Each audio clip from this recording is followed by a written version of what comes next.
For my son's birthday, his sister got him several games.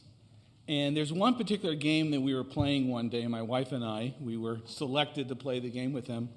And just having a lot of fun. And suddenly, my son just started laughing with just this uncontrolled, joyful laughter that just filled my heart. And as he was laughing, I said to myself, you've got to remember this moment. I thought, man, that's a strange thing to tell myself. I have to remember this moment. But you know, happy times are important, aren't they? With so much going on in the world around us, these happy moments, we have to cling to those and remember those. And this was a happy moment I told myself that I needed to remember. It hasn't been easy through COVID. People are all over the maps on how they feel about it. But if you have a compromised system, it's going to be a concern. And to see him having that much fun, laughing, it warmed my heart. Another happy moment in my life, I'm just going to reminisce with you just a little bit, okay? Until they turn off the microphone, I'll reminisce with you just for a little bit. But as I reminisce, you may be thinking about some happy moments of your own. One of my happy moments goes all the way back into high school. Now, this may not seem like a big deal for you, but it was a really big deal for me. It was the Harvest Festival, and we were all dressed up in our various costumes, and I was a scarecrow, a very good scarecrow. But I didn't know how good I was as a scarecrow until the very end when they announced the prizes. And the grand prize for the costume contest went to Jeff Bovee, the scarecrow. Now, for you, you may win a lot of prizes, right? You're good in sports, you're good in academics, all kinds of things. You probably get awards all the time, but not this guy. This guy doesn't get recognized for things, but I got recognized for being an outstanding scarecrow. It must have been my personality, don't you think? Another memory that I have, and again, you're going to get to know me a little bit here, and maybe this is very telling about me, but when I was in college, I was in one of the last classes I would take before I got my bachelor's degree. It was a literature class, and this entire quarter focused on one long poem called Troilus and Cressida. This is not the Shakespeare play, but it's the same story. The whole quarter was on this. Now, Troilus and Cressida is a poem. It's written in iambic pentameter. So an iamb, those students, you should know this, right, is an unstressed syllable followed by a stressed syllable. And since it's pentameter, that means there's 5 of those. So every line has that. And it was written in really old English, and so you really had to strain your eyes to even understand what the words were, right? And it was in iambic pentameter. So it was an advanced class. Well, one day towards the end of the quarter, our professor, now I just got to tell you a little bit here about, maybe you didn't have professors like this, but certain professors, if they're in an area that they think is really, highfalutin, hard to get there type position, and most of them feel that way, for me, they seem rather unapproachable because I am this poor country boy from the backwoods.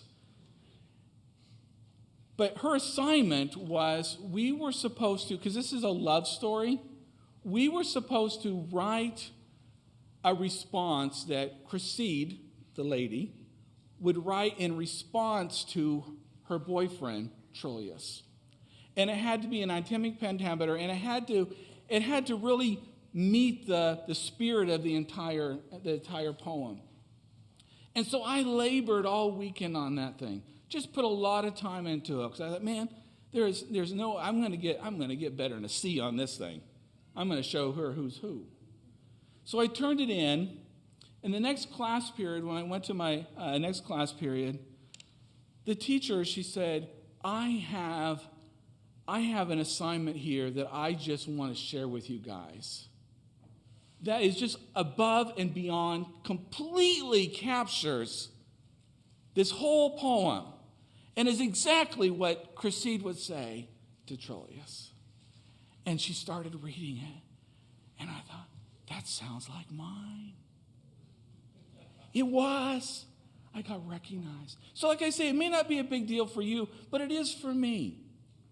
When I'm feeling rather unaccomplished and things aren't going well for me, I can think, well, at least in college, that worthless poem that I wrote made a professor happy and warmed my heart. Another was my wedding day.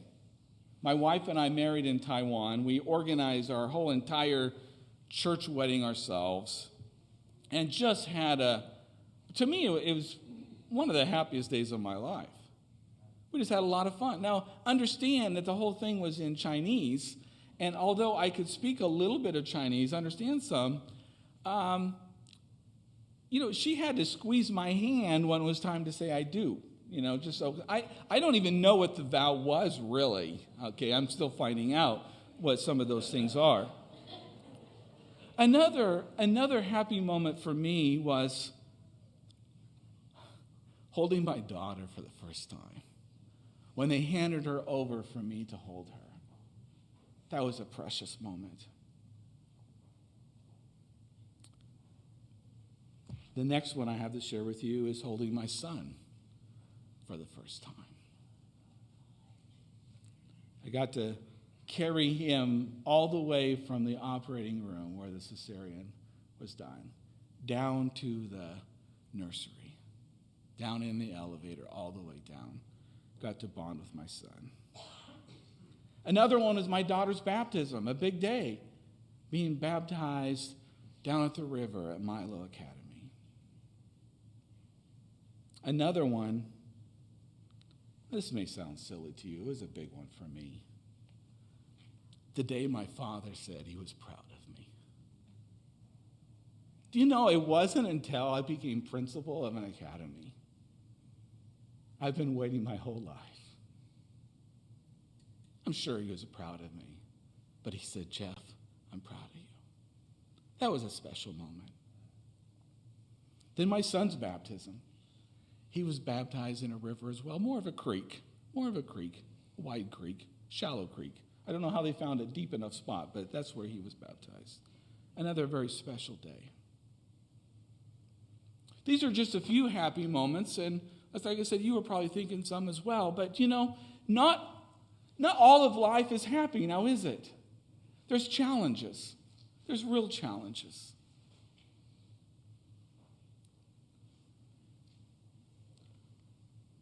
One of the moments that I want to share with you was when a really good friend from elementary school and high school was killed in a car accident. Her birthday was just a day before mine. We always did our birthdays together.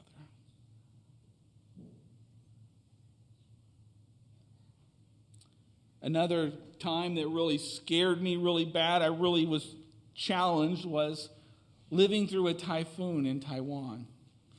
We were living on the 5th floor of a 5-story row house, and I was petrified all night long. I knew the roof was going to get ripped off of that thing, and I was going to be sucked out. And I was scared all night long. But my wife, she slept like a baby. She'd look at me and say, "Are you still shaking? What's your problem?" But the next morning when we went outside and we saw the debris all over the streets and we talked to the neighbor said, "Man, I hope nobody was staying on the 5th floor of your house. Last time a typhoon came through like that, the roof was blown off."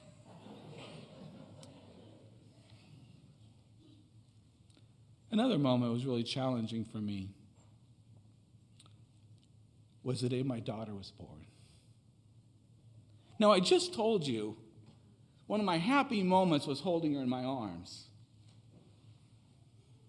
But early in the morning, my wife woke me up, said, "Jeff, something is horribly wrong."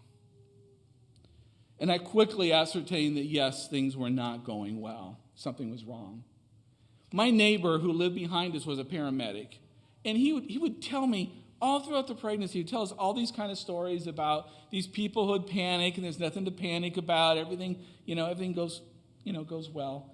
Well, my neighbor, he worked 24-hour shifts, and he was just coming home. He was part of a shift, but he was coming home to get something, and I happened to see his pickup go by our house. And so I called him and asked him to come over. And he came over, and he immediately got me really busy. Pack this, do that, while he called the paramedics.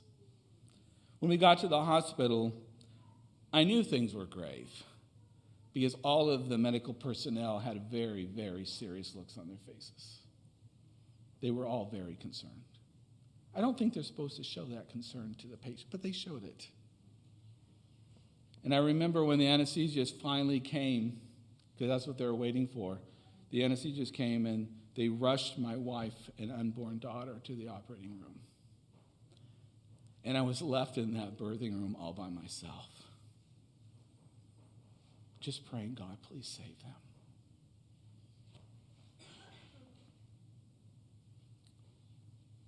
Another moment that was a real challenge for me. Oh, by the way, they were okay. They made it through, right? You know that, right? Because I told you my wife's right back there. So, another moment that was a challenge for me was when my son was 18 months old. We found out that he had an enlarged heart and needed to have a surgery, open heart surgery. We had no idea there was anything wrong with our son until a very good doctor looked at some test results very carefully and realized there was something wrong. And I remember having to take him the morning of the surgery. I had to take him down this stairway. Now, this is just my memory. It may not have been like this at all. It's like a very dark stairway down into the basement. I felt like I was going to the basement of the hospital.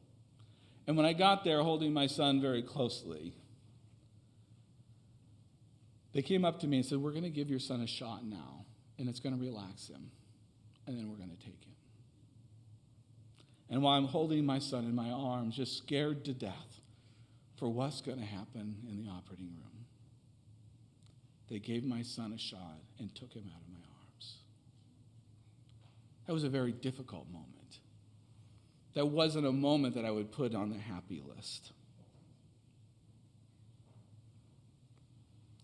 Another one was when we were making a solemn trip back to Taiwan with my two kids in tow to try to get there before my wife's brother passed away from cancer. He had this hope that my wife was going to be able to bring home some sort of miracle drug from America so he would be okay. He was going to beat this. He searched for all kinds of different types of medicines, natural and otherwise. Even started a business. Actually started a manufacturing business of preparing and selling some of these natural remedies. When we got there to see him, he was in the second floor in his bedroom, and he was so far gone. They had fashioned this special framework to hold his body upright. It looked so uncomfortable. And that is the position he was in 24 hours a day. Because if he laid down, his lungs would fill up with fluid and he would pass away. But he wanted to live to see his little sister. Because he had this hope and faith that she was going to bring something for him. Just the next day after we got there, he passed away. So how are we supposed to be able to process all of this? These happy moments and these sad, devastating moments. And these are just a few. You know, one thing we have as Christians, we have some shared memories, don't we? We have some shared memories from the Bible. We have some shared memories about our Heavenly Father and His Son and what they've done for us.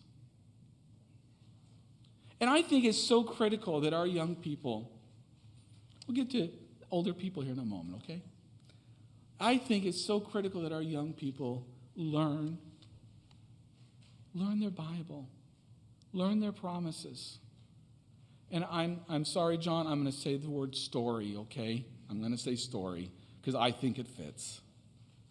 There are so many stories in the Bible that provide us hope, and I want to go through some of those with you. Because I just think it's so, I'm repeating myself now, I think it's so important that we teach our children these anchor points of faith. Anchor points of faith that my parents helped me achieve through Adventist education, through Pathfinders, through Vacation Bible School, through summer camp, through Sabbath school. They did all of those things to make sure that we would have these faith anchor points. Now, I don't think they sat down around the table and said, now, honey, we need to get a few more anchor points for the kids. I don't think they thought of it that way. But they wanted us to know our Heavenly Father and be prepared. And it's so critical because I don't know how someone is to get through life without having Jesus in their life. I don't know how you get through the challenge. I don't know what your challenges are. I've shared with you a few of mine, not all. I don't know what you're going through. But I know as an adult, I am so thankful that I had those. And I just want to tell you, if you have a young person in school, you should really think about putting them in an Adventist school where there's a teacher with an Adventist worldview answering their questions.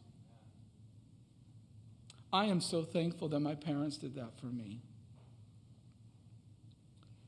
It's so important that we have those anchor points. And I just want to go through some of these anchor points with you. Can I do that with you? I know you're going to go eat lunch pretty soon, but I just want to share a few with you.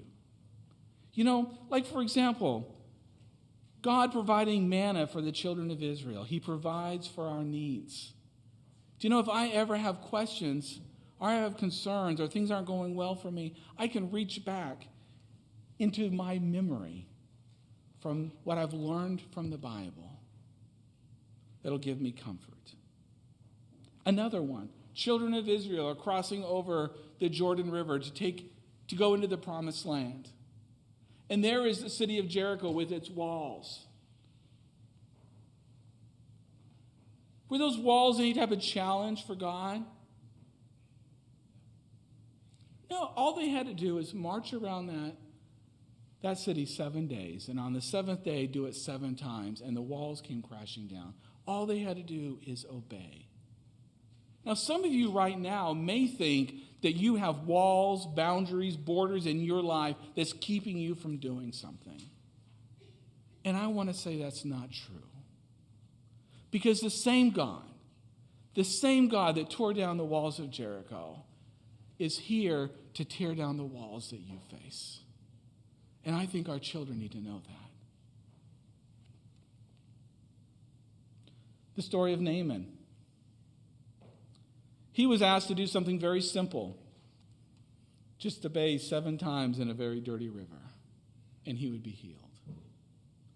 What a silly, nonsensical thing to be told to do. Sometimes the things we're asked to do don't make a lot of sense. Sometimes solutions to complex problems don't make sense. You just need to obey. Jesus made the lame to walk. He brought the dead back to life. He forgave Peter, who denied him 3 times. Now, if that can't be some comfort to us, as much as I make fun of Peter sometimes, there's a lot of Peter and Jeff. Now, get this one. He forgave Saul, who terrorized the Christians. Went after them like a vigilante with his righteous justice. And Jesus took him, stopped him in his tracks, and turned him into the best evangelist this world has probably ever known. That's our God. And that's the God that our students need to know about. That's the God you need to know about.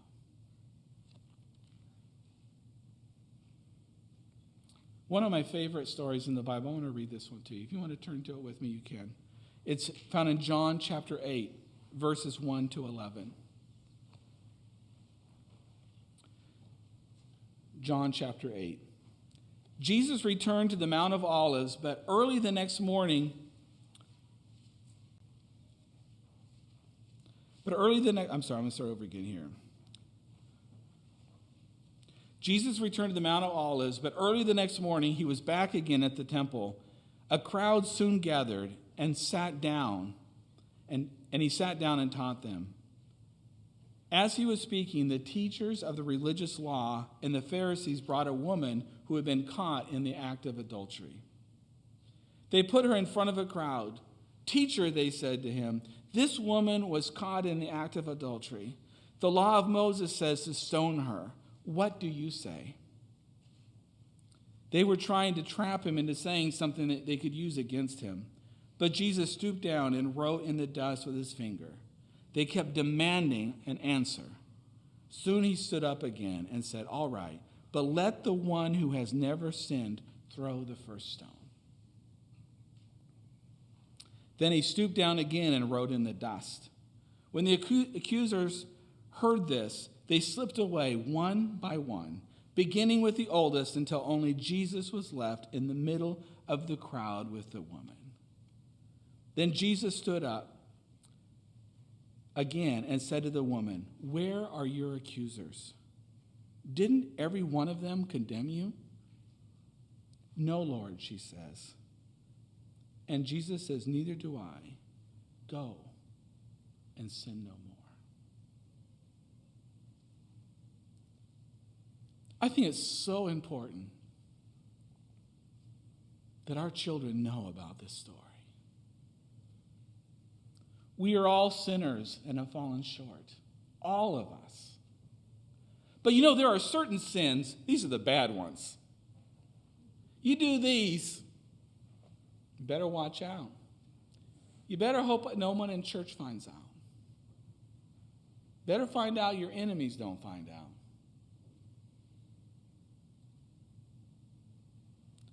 This grace, this thing called grace that we're afraid of. Because we're afraid if we give grace too freely, then that means it's just an invitation to sin. But that's not what Jesus was saying here.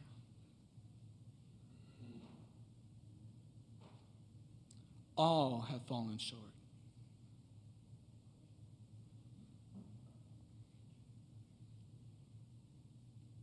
I think it's important that our children know that no matter where they find themselves in life,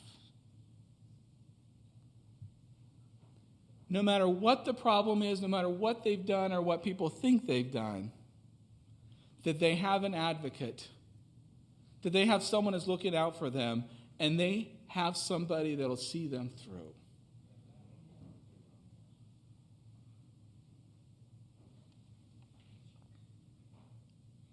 Jesus died for me, and he rose again. Jesus died for you, and he rose again. We serve a compassionate God who comforts us and loves us. Please turn to Psalms chapter 46. Psalms chapter 46. God is our refuge and strength, always ready to help in times of trouble, so we will not fear when earthquakes come and the mountains crumble into the sea. Let the oceans roar and foam. Let the mountains tremble as the waters surge. A river brings joy to the city of God, the sacred home of the Most High. God dwells in that city. It cannot be destroyed. From the very break of day, God will protect it. The nations are in chaos, and their kingdoms crumble. God's voice thunders, and the earth melts. The Lord of heaven's armies is here among us. The God of Israel is our fortress. Come see the glorious works of the Lord. See how he brings destruction upon the world. He causes wars to end and throughout the earth. He breaks the bow and snaps the spear. He burns the shield with fire. Be still and know that I am God. I will be honored by every nation. I will be honored throughout the world. The Lord of heaven's armies is here among us. The God of Israel is our fortress. It doesn't matter what's going on in your life, because the same God that we've been talking about is here today and here for you. The devil wants us to think he's not, but he is. I want to share one last story with you. This is also a very familiar story. Sorry if you came to hear some groundbreaking stories from the Bible you never heard before. Sorry, I think you missed it. Turn with me to Mark chapter 4. Mark chapter 4, starting in verse 35.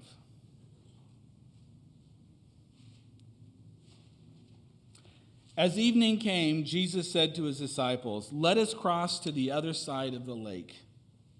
So they took Jesus in the boat and started out, leaving the crowds behind, although other boats followed. But soon a fierce storm came up, high waves and breaking into the boat, and it began to fill with water. Jesus was sleeping in the back of the boat with his head on a cushion. The disciples woke him up shouting, "Teacher, don't you care that we're going to drown?" Let's stop for a second here. Let's go back to our Psalms 46. What do we have in Psalm 46? God is our refuge and strength. Let the mountains tremble as the waters surge. Let the oceans roar and foam. I know it's out of order, but here we are. Now the disciples are saying, "Teacher, don't you care?" When Jesus woke up, he rebuked the wind and said to the waves, "Silence, be still."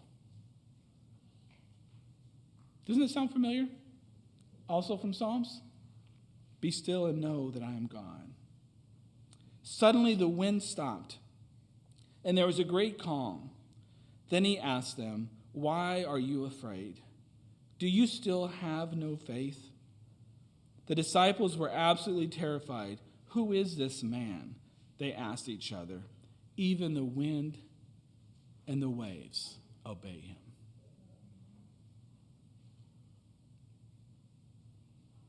See,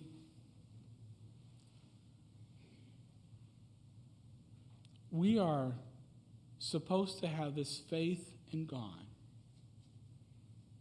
that he's going to take care of us in the good times and the bad. So even though the storm was raging, the boat was filling up with water, Jesus was there. Jesus was there. Go back to Psalms 46. He said, "Be still and know that I am God." That's why when Jesus woke up, he said to them,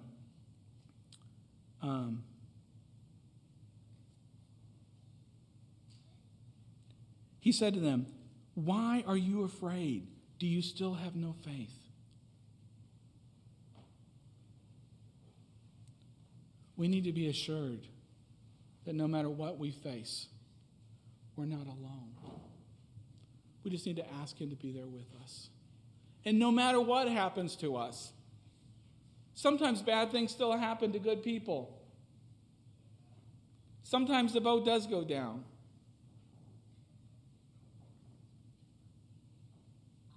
Sometimes people die of cancer. Some people die from COVID.